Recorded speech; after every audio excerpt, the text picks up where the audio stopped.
किसी जंगल में टूनी अपने दो बच्चों के साथ रहती थी। उसी जंगल में एक दुष्ट कौवा भी रहता था। एक दिन टूनी अपने बच्चों के साथ जंगल से होकर बाजार जा रही थी। जाते जाते रास्ते में उन्हें एक नन्हा सा पेड़ नजर आया। पेड़ को देखकर टूनी का एक बच्चा बोला, मम्मा मम्मा देखो ना, कितना नन्हा सा पेड़ है। ऐसा करते हैं, इसे यहाँ से उखाड़कर हम लोग अपने खेत में रोप देते हैं। अरे बेवकूफ, ये कौन सा पेड़ है? हमें ये भी तो नहीं मालूम। पता नहीं ये बड़ा होकर कौन सा फल देगा। अगर ये पेड़ फलदार ना हुआ तो हमारी सारी मेहनत बेकार हो जाएगी।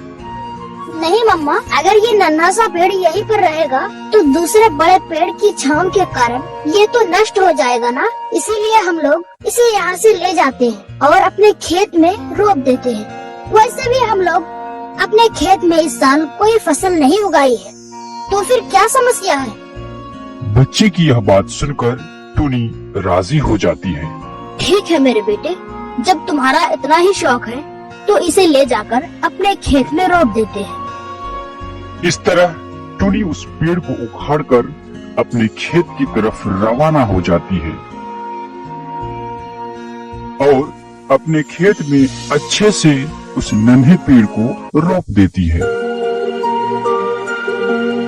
चलो बच्चों, हम लोग घर चलते हैं। कल सुबह सुबह आकर इसमें हम लोग पानी डालेंगे। ठीक है मम्मा।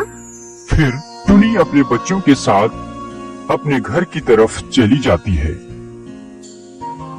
रात में टूनी अपने बच्चों के साथ सो जाती है और उसी रात उधर वह नन्हा सा पेड़ अचानक से बड़ा हो जाता है।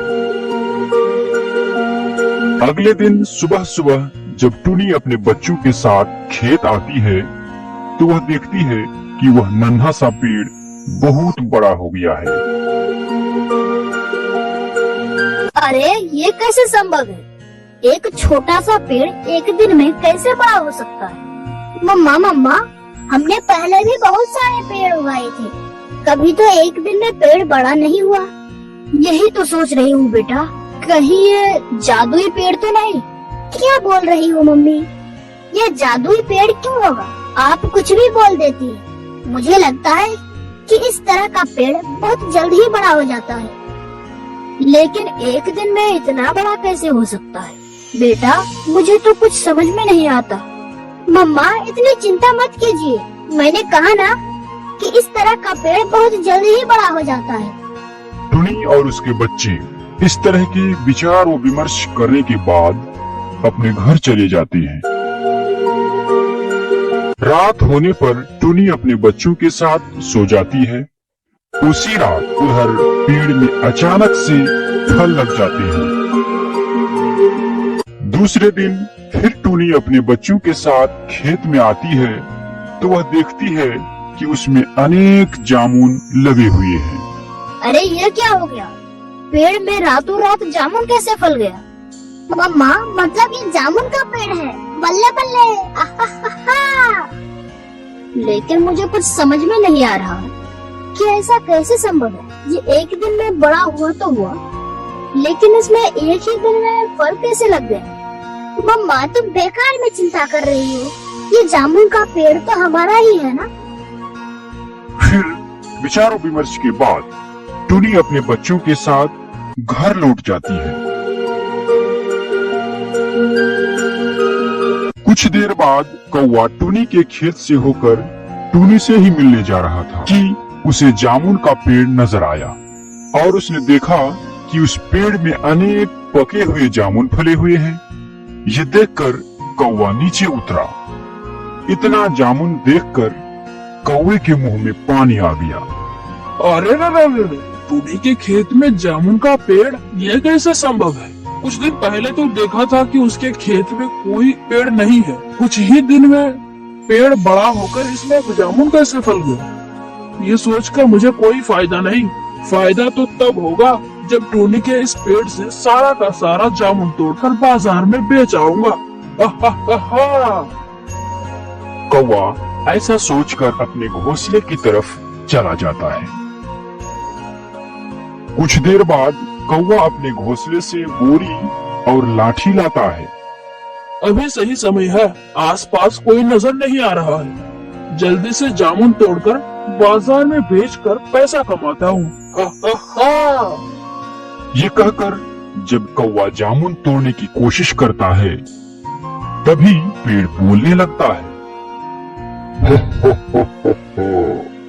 अरे कौवे, जामुन मत तोड़ना वरना तुम्हारी मौत पक्की है। अरे ये क्या, आसपास तो कोई नजर नहीं आ रहा है, तो फिर ये आवाज कहाँ से आ रही है? देखो इधर देखो दुष्ट कौवे, मैं जामुन का पेड़ और मैं ही बोल रहा हूँ। अरे आप तो पेड़ होकर कैसे बोल सकते हैं? मेरे साथ ये क्या हो रहा है? बचाओ, कोई मुझे बचाओ। अरे कोई तो बचाओ। तुम पेड़ के मालिक को पूछे बिना क्यों जामुन तोड़ रही हो? तुमने जो कुछ भी कहा मैंने सब कुछ सुन लिया है दुष्ट कौवे कहे के। तुझे अभी मैं सजा देता हूँ। नहीं नहीं, नहीं, मुझे तो कुछ समझ में नहीं आ रहा है। ये सोचकर कौवा भागने की कोशिश करता है, पर पेड़ उसे जादू के माध्यम से पिंजरे में बंद कर देता है। दूसरे दिन सुबह टूनी अपने बच्चों के साथ अपने खेत में आती है, तो वह देखती है कि जामुन के पेड़ के नजदीक कौवा पिंजरे में बंद है। अरे कालू भैया, आप यहाँ क्या कर रहे हैं? आप इस पिंजरे में कैसे बंद हो गए? टूनी, ओ टूनी, मुझे बचाओ, मुझे बचाओ टूनी। इस पेड़ ने मुझे पिंजरे में बंद किया है और यह बोल सकता है। क्या बोल रहे हो? ये पेड़ कैसे बोल सकता है और आपको पिंजरे में कैसे बंद कर सकता है? टूनी, ये मेरे साथ बात की है और जादुई शक्ति के माध्यम से इसने मुझे पिंजरे में बंद किया है। मुझे तो कुछ समझ में नहीं आ रहा है। टूनी, मेरा विश्वास करो। तब टूनी पेड़ को बोलती है। पेड़ भैया, ओ पेड़ भैया, क्या आप सच में कालू भैया को पिंजरे में बंद किया है? पर टूनी के पूछने पर पेड़ तो चुप ही रहा और कुछ नहीं बोला। हा हा हा, देख रहे हो कालू भैया, पेड़ तो कुछ भी नहीं बोला। आप दुष्ट हैं। हो सकता है किसी और ने आपको पिंजरे में बंद किया है और अब हमारे पेड़ पर इल्जाम लगा रहे हो। मेरा विश्वास कीजिए टूनी, ये पेड़ बोल सकता है और जादुई शक्ति के माध्यम से मुझे पिंजरे में बंद किया है। वे दोनों ऐसे ही बात कर रहे थे कि पेड़ बोलने लगता है।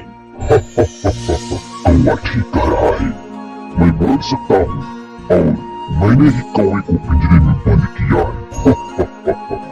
पेड़ को बोलता देख टूनी और उसके बच्चे बहुत डर जाते हैं। मम्मा, ओ मम्मा, पेड़ कैसे बोल सकता है? तब तो कालू भैया ठीक कह रहा है, ये कोई साधारण पेड़ नहीं है। मम्मा, मुझे तो बहुत डर लग रहा है। डरो मत छोटे बच्चे, मैं असल में किसी का भी नुकसान नहीं करना चाहता। जामुन पेड़ से ये कौवा जामुन चुराने आया, इसलिए मैंने इसे पिंजरे में बंद कर दिया। परंतु आप कौन हैं और आप बात कैसे कर सकते हैं? मुझे तो कुछ समझ में नहीं आ रही है। तब पेड़ ने सब कुछ खुल के बोला कि वह कैसे एक पेड़ बना। तब सुनो, मैं असल में तुम्हारे जंगल का पिंटू कौवा हूँ। एक दिन मैं और मेरा दोस्त तोता एक पेड़ पर बैठा हुआ था। तभी मैंने देखा कि एक उल्लू पुजारी पूजा कर रहा है। देखो देखो तोता, ऐसा लग रहा है कि उल्लू तांत्रिक ध्यान कर रहा है। हाँ पिंटू, देखकर तो बिल्कुल ऐसा ही लग रहा है। सुना हूँ कि यह तांत्रिक बहुत ही शक्तिशाली जादूगर है। हा हा हा हा, ये सब फालतू की बातें हैं। इन सब पर मैं विश्वास नहीं रखता। इस जंगल में मैं ही शक्तिशाली हूँ और कोई नहीं है। मैं अभी जा रहा हूँ इस उल्लू तांत्रिक के पास और देखता हूँ कि कौन ज्यादा शक्तिशाली है। क्या बात कर रहे हो? ऐसा करना ठीक नहीं है। अभी वह ध्यान कर रहा है, उसे डिस्टर्ब मत करो। चुप रहो। अगर तुझे डर लग रहा है तो तुम चले जाओ। डरपोक कहीं के, आज मैं देख कर ही रहूंगा कि कैसे तांत्रिक मुझसे ज्यादा शक्तिशाली है। मैं ये साबित करके रहूंगा कि इस जंगल में पिंटू कौवा ही सबसे ज्यादा शक्तिशाली है। इस तरह मेरा दोस्त तोता डर के मारे वहाँ से भाग गया और मैं उल्लू तांत्रिक के पास चला गया। तांत्रिक अपने ध्यान में खोया हुआ था। हे उल्लू तांत्रिक, तुम्हारी हिम्मत कैसे हुई मेरे जंगल में बैठे बैठे ध्यान करने की? मैंने सुना है तुम्हारे पास बहुत शक्ति है, जरा दिखाओ तो मुझे अपनी शक्ति। तुम्हारी इतनी हिम्मत, तुमने मेरा ध्यान भंग किया। तुम मेरा शक्ति देखना चाहते हो ना, तो तुम अभी देखो। मैं तुम्हें श्राप देता हूँ, तुम अभी एक छोटा सा जामुन पेड़ बनकर दूसरे जंगल में चले जाओगे। तभी मैं उल्लू के श्राप से एक नन्हा सा जामुन का पेड़ बन गया और मुझे जादुई शक्ति देकर तुम लोगों के जंगल में भेज दिया गया। और फिर टुनी और उसके बच्चे मुझे यहाँ ले आए। पेड़ की ये बातें सुनकर कौवा, टुनी और उसके बच्चे हैरान रह गए और टुनी ने पेड़ की मदद करना चाहा। परंतु हम लोग आपकी किस प्रकार मदद कर सकते हैं? हम लोग तो कुछ भी नहीं जानते। वह उल्लू ने मुझे शराब देने के बाद कहा था, सुनो पिंटू, तुम अभी छोटा सा पेड़ ही रहोगे। अगर कोई तुम्हारी मदद करना चाहे तभी तुम पेड़ से कौवा के रूप में आ सकते हो। और इसके लिए इस जंगल के पास वाली नदी में किसी पक्षी को 2 बार डुबकी लगाना होगा। फिर उसे एक जादुई अंगूठी मिलेगी। उसे तुम्हारे जड़ में रखने से फिर तुम पिंटू कौवा के रूप में आ सकते हो। हा हा हा। पेड़ की बात सुनकर टुनी बोली, ये क्या बोल रहे हैं आप पेड़ भैया? तब हमें अभी नदी पर जाना उचित रहेगा और उस अंगूठी को भी तो लाना होगा। टुनी, ओ टुनी, तुम मुझे इस पिंजरे से आजाद करने को कहो ना। मैं भी तुम्हारे साथ पेड़ की मदद करने जाऊंगा। मुझे माफ कर दीजिए टुनी, मैं अब से किसी का भी फल नहीं चुराऊंगा। पेड़ भैया, कालू भैया को पिंजरे से आजाद कर दीजिए। ठीक है टुनी। फिर पेड़ कौवा को आजाद कर देता है और फिर कौवा और टुनी नदी की तरफ रवाना होते हैं और नदी पर उतरकर टुनी डुबकी लगाती है। इस प्रकार 2 बार डुबकी लगाती है और टुनी को एक जादुई अंगूठी मिल जाती है। और फिर वह अंगूठी जामुन के पेड़ के पास आकर उसके जड़ में रखती है। फिर क्या था, जामुन के पेड़ के जड़ में वह अंगूठी रखते ही वह पिंटू कौवा के रूप में बदल गया। धन्यवाद टुनी, तुम्हारा बहुत बहुत धन्यवाद। मुझे अगले रूप में लाने के लिए तुम्हारा असंख्य धन्यवाद। दोस्तों, कहानी अच्छी लगी हो तो वीडियो को लाइक कर दीजिए और इसी तरह की मजेदार कहानी के लिए हमारे चैनल को सब्सक्राइब करना ना भूलें। और दोस्तों, सब्सक्राइब करने के साथ साथ बेल के आइकन को भी दबा दें ताकि आप एक भी इंटरेस्टिंग स्टोरी मिस ना करें। आज के लिए इसी कहानी पर विराम लगाते हैं दोस्तों, फिर मिलेंगे दूसरी मजेदार कहानी के साथ। धन्यवाद।